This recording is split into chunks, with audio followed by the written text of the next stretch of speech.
how many people probably worked for that person or somebody like that person, right? Mhm. And just was like, I don't feel like the headache. Yeah, I a lot of need my people are like job, that. and I Yeah. don't want to. I don't want to fight because who knows what side HR is going to land on.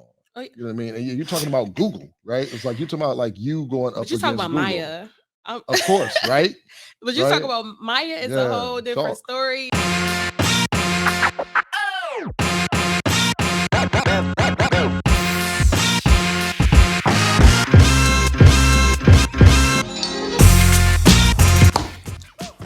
So what up, though?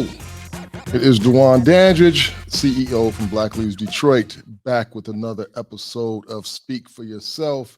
And today I am here with the Myya Jones, and I'm going to pass the mic so she can introduce herself to you and tell you anything that she wants you to know about her. Yes. Thank you so much. Hi, Black Leaders Detroit. My name is Myya Jones. I am the founder and executive director of Do Good Detroit. We are a nonprofit that focuses on character development for the young people and also youth. I say young people because 18 plus. I really want to make sure that we are building leaders through community service, servant leadership, and then also social activities because as we know, social things is very important for young folks for us to build relationships and camaraderie. I mean, and also we do have a bit of civic education to ensure that we are being involved into our neighborhoods with the political aspect as well. If people don't know me outside of this arena, I've ran for mayor when I was 22 years old. That was back in 2017, so about 5 years ago. And I've also ran for state rep in Detroit as well. We're going to hit on a bit of what I want to talk about too about the need for equity with like Black women specifically, sorry, in the nonprofit space and in politics and even in business. And us just being viable when it comes to leadership, when it comes to capital, when it comes to anything else. So that's a gist of me. I do want to shout out that I am a cast technician. One, Okay. I also am a Spartan. Two, and I got my MBA from Wayne, so I'm a warrior as well. My full-time job, I work for Google. I'm in the sales department. I do everything Google Ads. So if you need any advice on how to make sure your business is being visible with paid advertisement, I can do that via Google Ads, YouTube, display, even like we have to learn Facebook as well. And then I also lead our Black Googler network within Michigan. I sit on our sales inclusion task force. I do a lot of DEI work at Google. So that's me basically. Yeah. Quick So version. in the infamous words of Big Red from the Five Heartbeats, what do you don't do? No, I'm like, what? I hate when people ask me that. I'm like, dang, I do a lot of stuff. I don't know where to start. No, that's good. I just want to like make sure that the listeners and viewers know that while you were talking about being a cast technician, that Jared, who's a very proud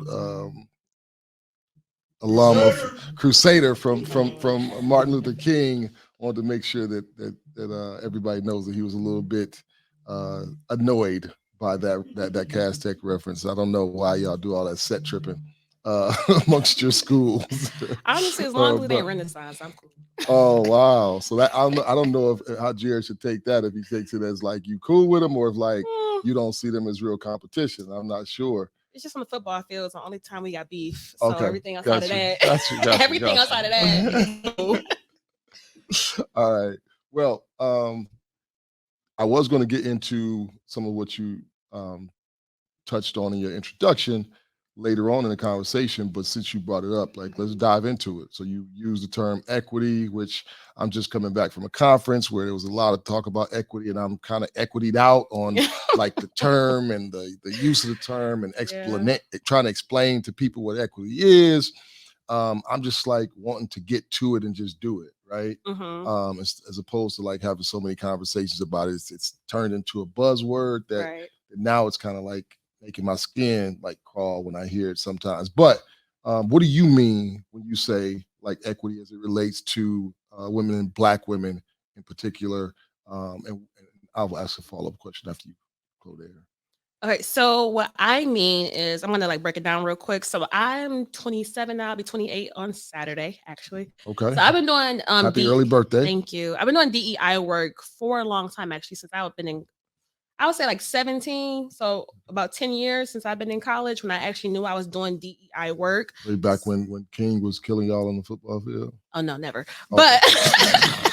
But so a big thing people need to know: diversity, equity, and inclusion. And then when you have equity, people like to confuse equality with that. Just like you have equity, there are different. So when you talk about equity versus equality, my favorite analogy of this is: have you ever seen a thing to where the three people were standing at the gate watching the game? Yes. And then you have one where everybody has the same number of boxes, but one person is short, the other person's taller, the other person's average. Right. But the person who was shorter still couldn't see, even though they were given equal amount of boxes. Whereas equity is how much do you need to get to where the other person is at.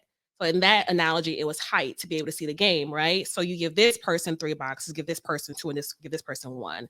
So we do know I hate that reference, by the way. I just want to I love that reference because it's like this in the most simplest term, people who are not as familiar, it's easier for them to grasp the concept of it, right? Yeah, but here's where I wrestle with that, right? Because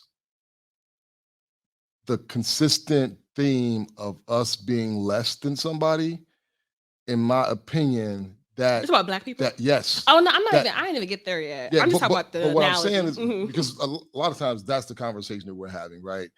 That makes people that you're trying to educate and enlighten on equity still see themselves as bigger than someone else, right? That's about as far as when they're so it's like it's not that somebody was bigger than, right? Because that makes it seem like, okay, like let's lift up the little person, right? And it's not that we are little or we have ever been little, right? It's been, hey, like we had something that was taken and given to you. So it doesn't point that out. You know what I mean? It's like I have a different perspective of that analogy though. For me, it's like we're because that make me less annoyed if I understood. I like the analogy because we're all born different, right? We have different abilities. And I like that reference because it's about height.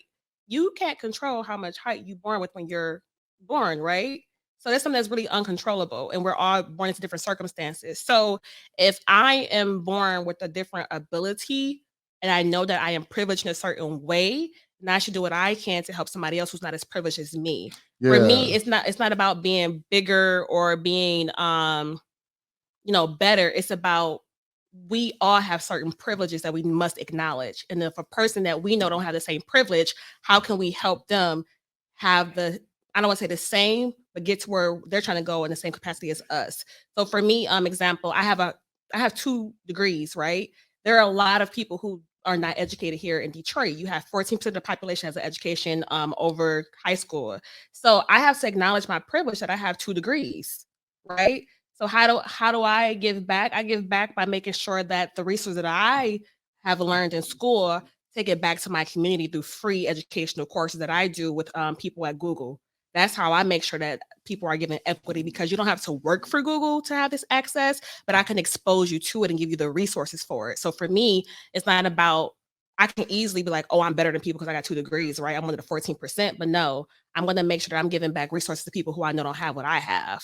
So that's my analogy of that analogy. No, that's I appreciate you giving some color to that, and I'll wrestle with that because my temptation is just want to go back and forth on it because I'm still because one of the terms that you use right away was ability, right?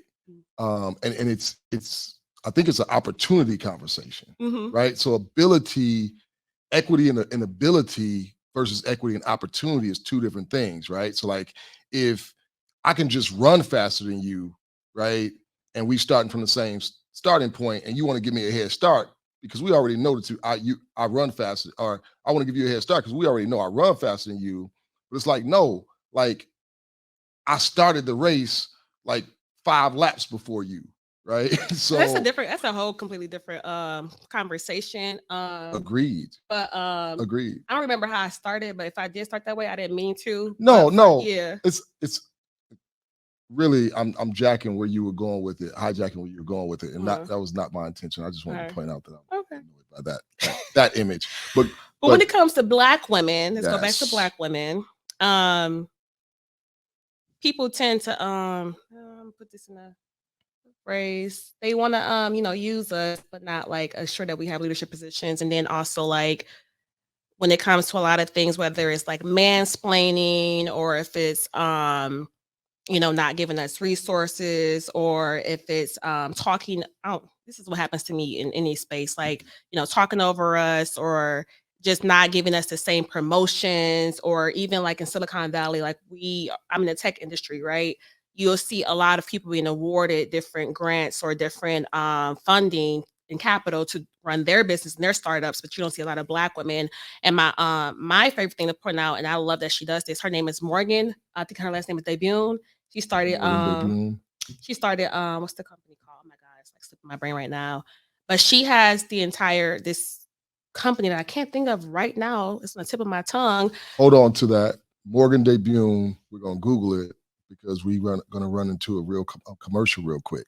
So when we come back, we'll be able to talk a little bit about exactly what it is that Morgan Debune does that you love.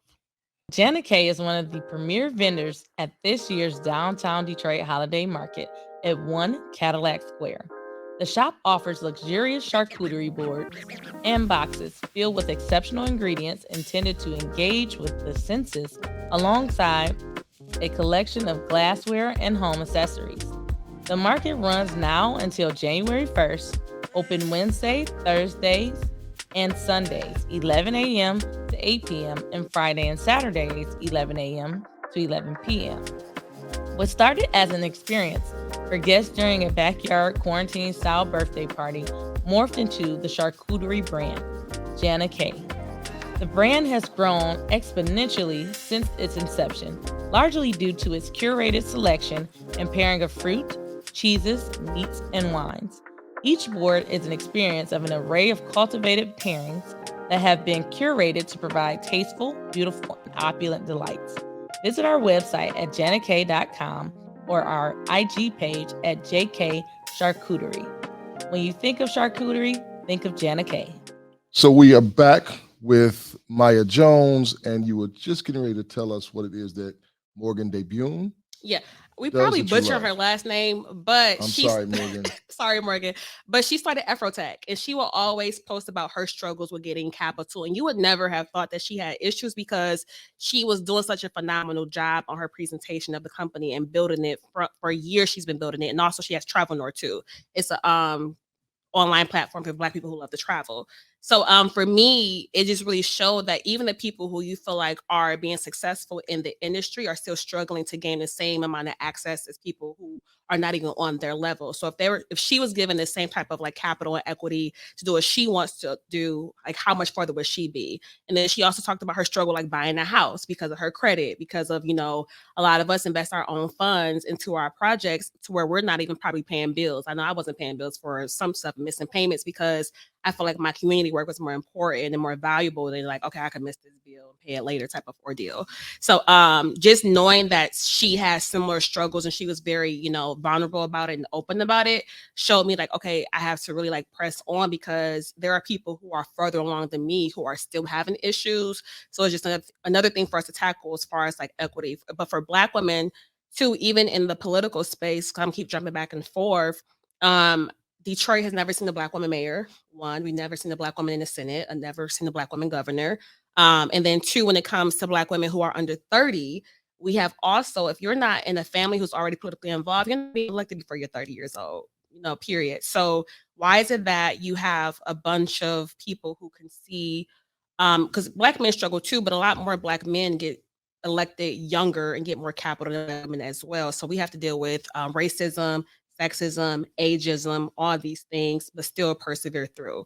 But I mean, I'm a Black woman, obviously, and I'm not gonna say I'm not tripping, but I've learned to really just accept for what it is and still just fight the I don't want to say fight the system. That's why I think it's important for us to really be exposed to civic education, because policy is what's very important for us to be able to continue to have access to these funds and opportunities as well. No, that's good.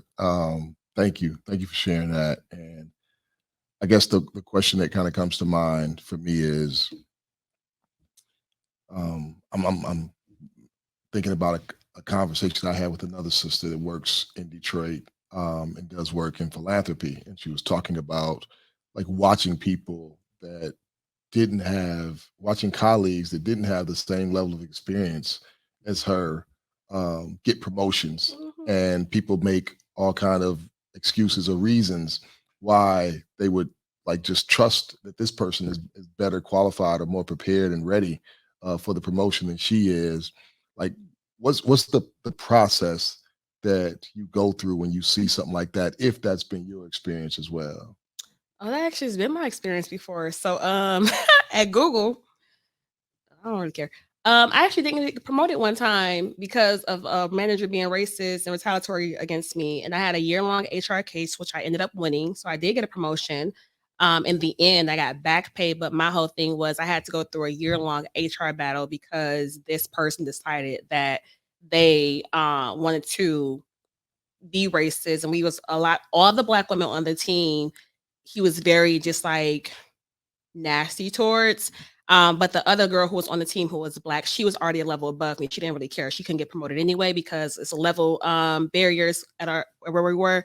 But me, I was able to get promoted. So anywho, he promoted everyone who was below on the team. I trained.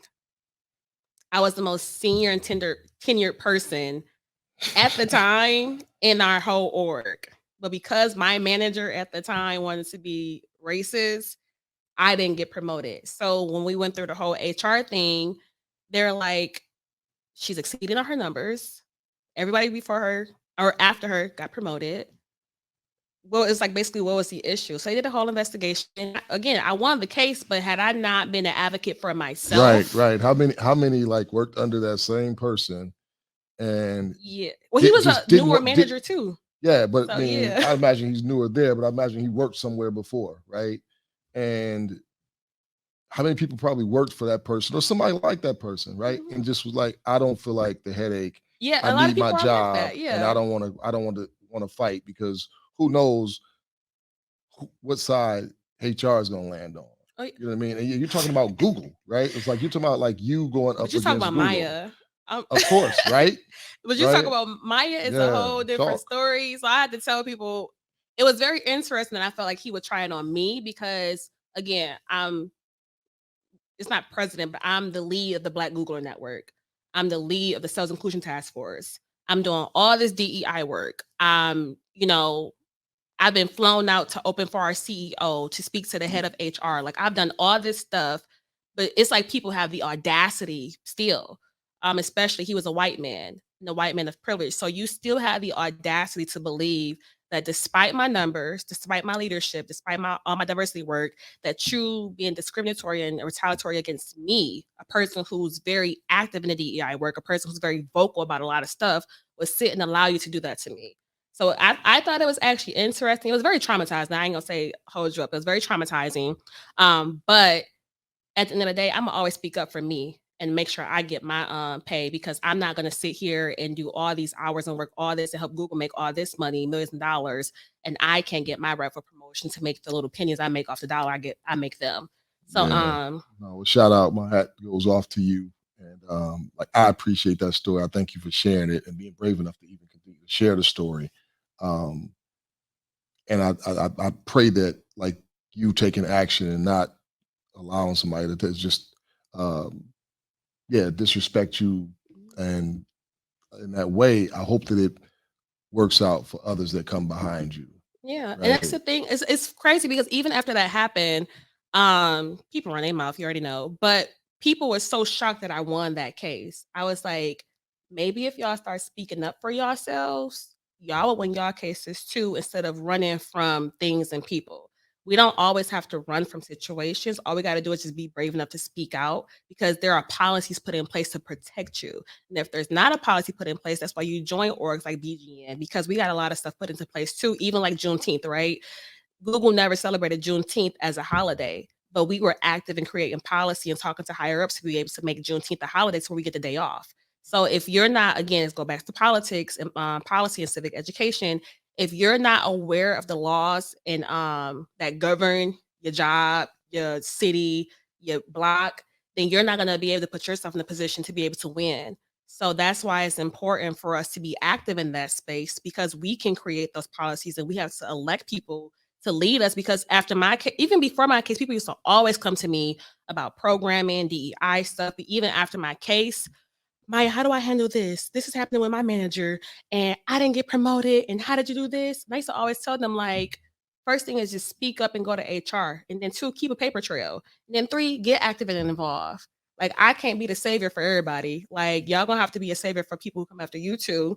But if we all collectively come together and speak up, like, you will be surprised at how much more effort will be put in place if we all just moved as at one unit and not as this, oh, this one individual is gonna be the talking person for us. Like, that's Right. how I always been. Yeah. So I want to ask one more question on this subject matter. What is our role? Because you talked about like what with layers, what I kind of call a fight within a fight, right? So it's like we deal with like racism against Black people, and we share in that, right? But then when you talk about like Black men having more access to opportunity when it comes to promotions and capital, right? Like what is our role? What would you say to me, to us as Black men? How would you like for us to support you and Black women in that space? The first part is acknowledging the patriarchy of everything, right? I think sometimes we have to be, it goes back to privilege, right?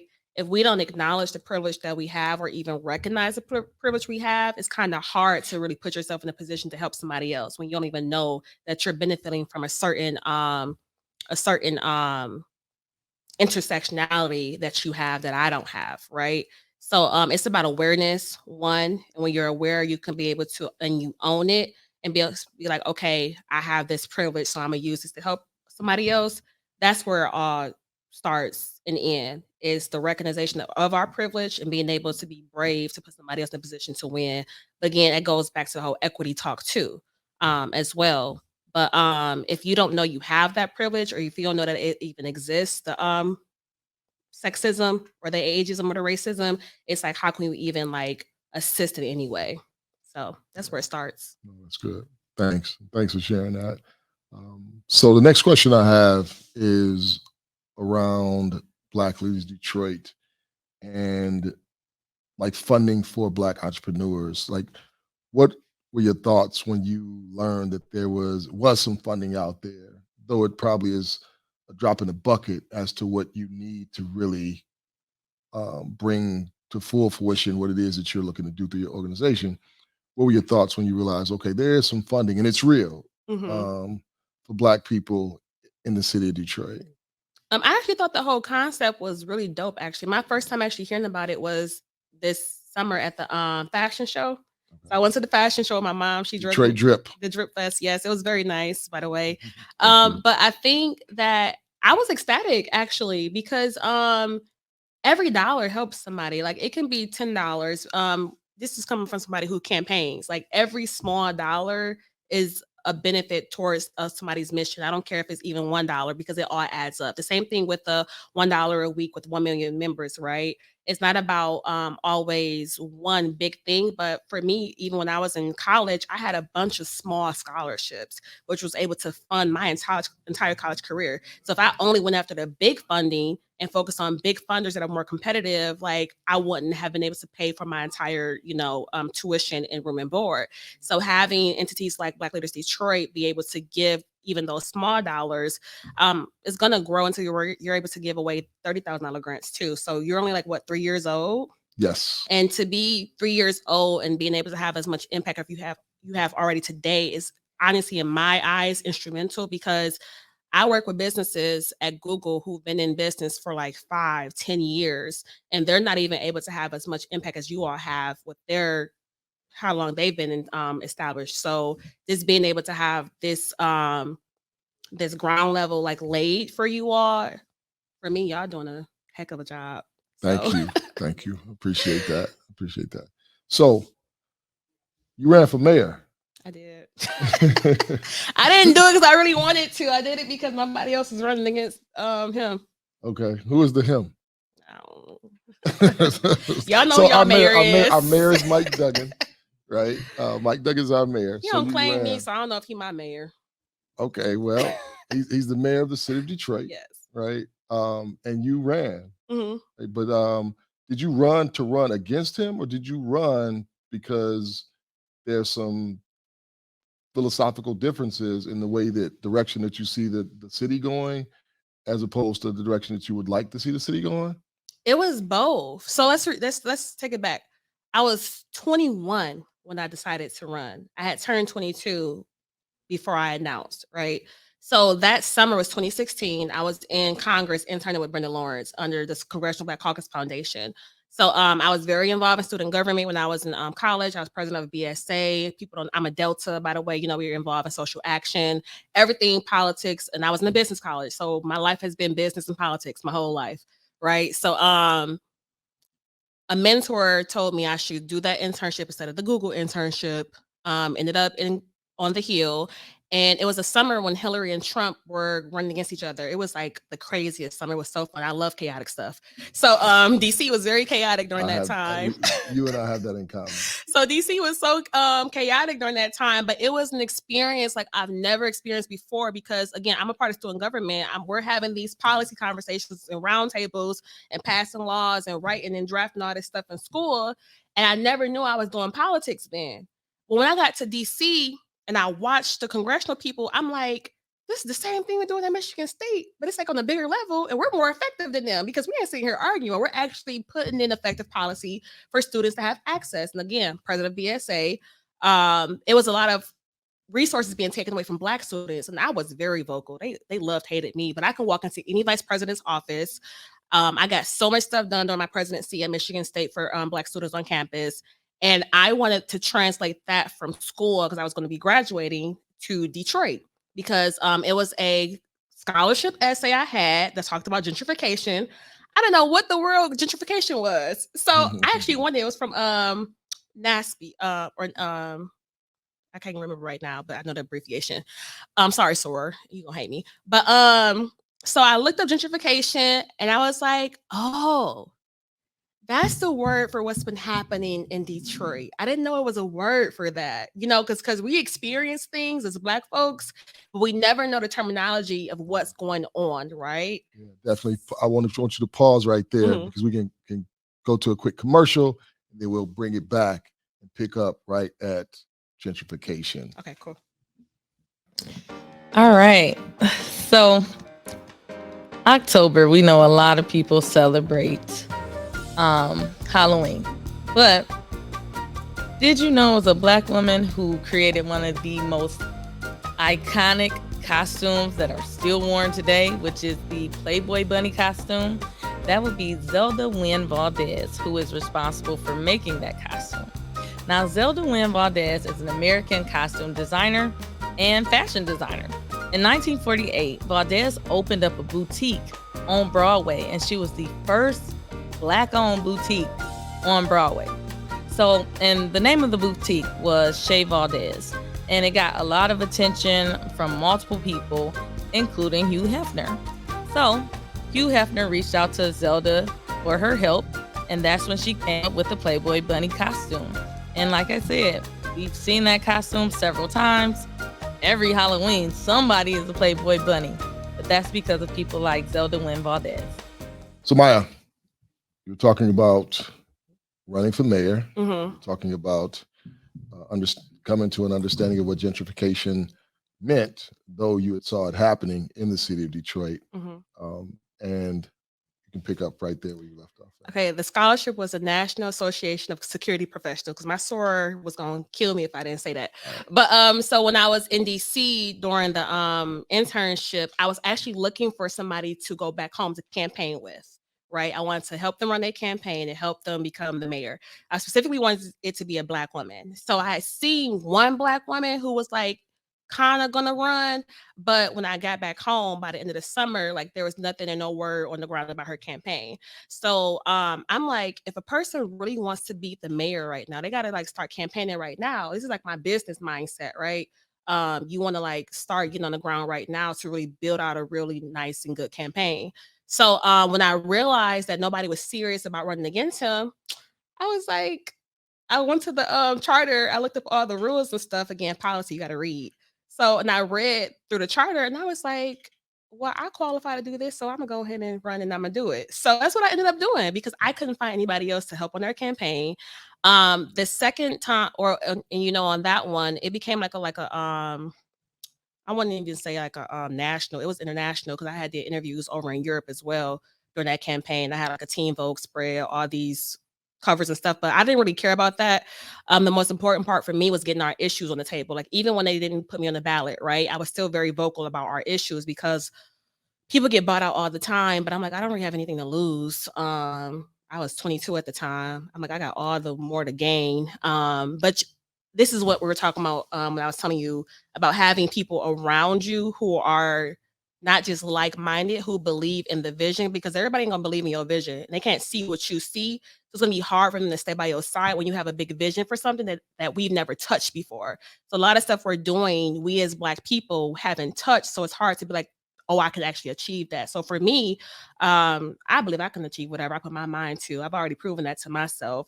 So it's all about making sure that the energies around you are sufficient so that you can be mentally prepared for it and mentally able to tackle that effectively. And then also like for me, um, we were saying behind on during commercial break, I just make sure that I am very intentional about the energy that I'm receiving from people and that I'm also giving off because that's what's going to make me to where I've experienced in my life where I was like the least effective. I was having a very emotional times and I don't like to not be effective, right?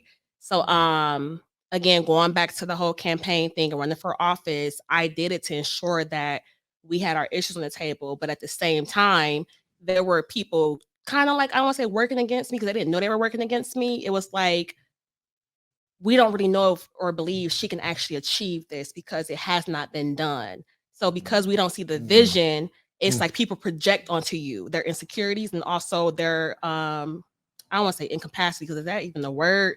But their limitations onto you as we well. freestyle here. People know what you're talking So about. they project their limitations onto you. So because they never did it or seen it, they don't believe that you can do it. So those energies around me really like kind of like I don't want to say hindered me, but it slowed down my progress. Even now I feel like I could have been did a lot of big stuff by now, but because people were around me who didn't see the vision, and they only wanted to be around when I was doing big stuff. Like, you know, people they come along for the ride, but when you like quiet and down, they don't want to be by you anymore. So it's all about energies and who you keep around you because I plan on being senator one day. And I don't need bad energy around me. I don't need people like sucking and draining me because if I'm sitting here focusing on, again, I'm a Black woman and I'm a young Black woman. Again, 27, I'll be 28 in 2 days. If I spend too much energy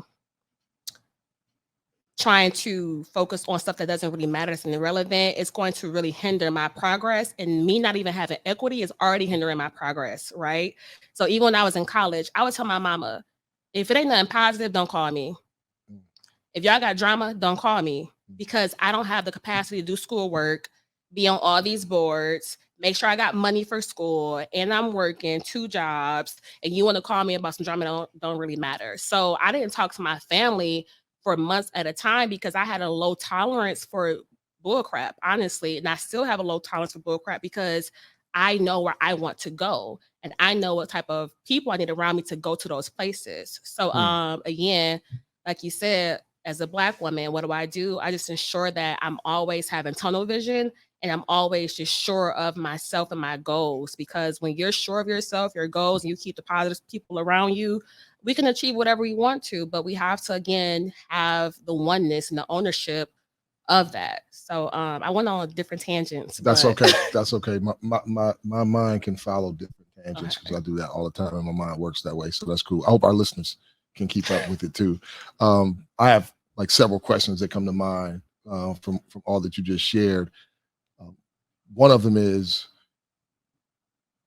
what is not happening in the city that you would like to see happening in the city of Detroit that you would have been sure to make happen had you won, and if you were our mayor?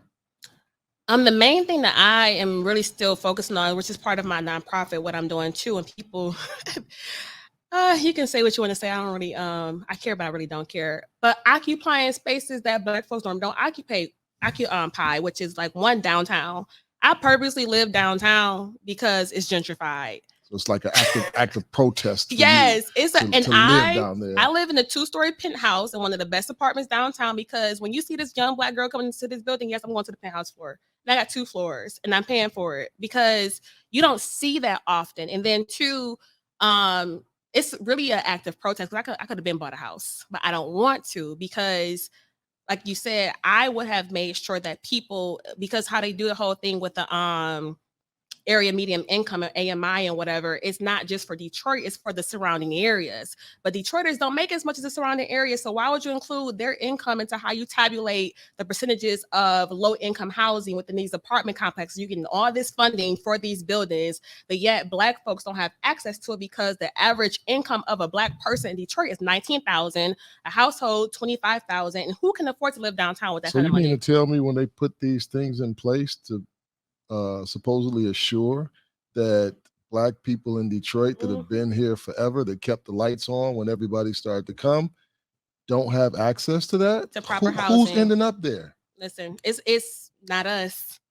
It's not us. And access to quality housing is one of the biggest things I always talked about, especially when it comes to even like, I'm gonna say it, luxury housing. Like, Black people deserve luxury, period.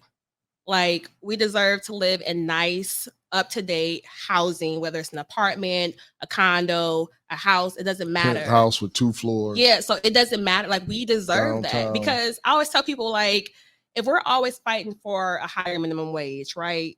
Equity in pay, all this stuff. Why are we really fighting for that? Because we want to have the same ability to buy things that we want to buy as well, and live where we want to live. And that includes luxury stuff. But people think that it's, I had a conversation about this too. It's the difference between being able to afford certain things that have a higher quality of life and being an elitist. Being an elitist means you think that you're better than other people. And I don't think I'm better than anybody, right? Because if I did, why would I have a nonprofit that's giving back to people or trying to expose people to the things that I'm exposed to? I think that we have people out here that, yeah. Not that you're one of them, but we have people. Oh out no, here we have that elitists. They think they're better than people. Yeah, no, we have. And they still elitists. have like a nonprofit or this, that, or the other. I mean, yeah, there's always been a movement always, in philanthropy. Yeah, but you can always tell the energy though.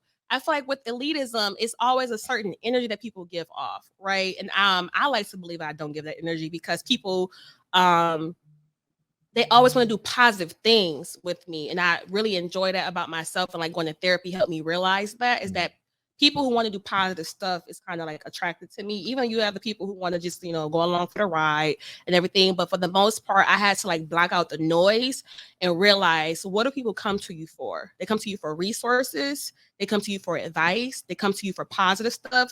Nobody comes to me for anything that's negative. And when I realized that, I'm like, dang, like, why am I not like, that's why I started my nonprofit, because I would always send them to other places. But I know personally from working with other people and other nonprofits, some people attitudes don't be good. And that's why I didn't like join a lot of orgs, not orgs, but I didn't work at a lot of places, because I am a part of a few orgs, but I didn't work for people because I knew that their disposition wasn't great. So I like, even my campaigns, people always said like, we've worked on so many campaigns and like your energy in your campaign office is just so much different.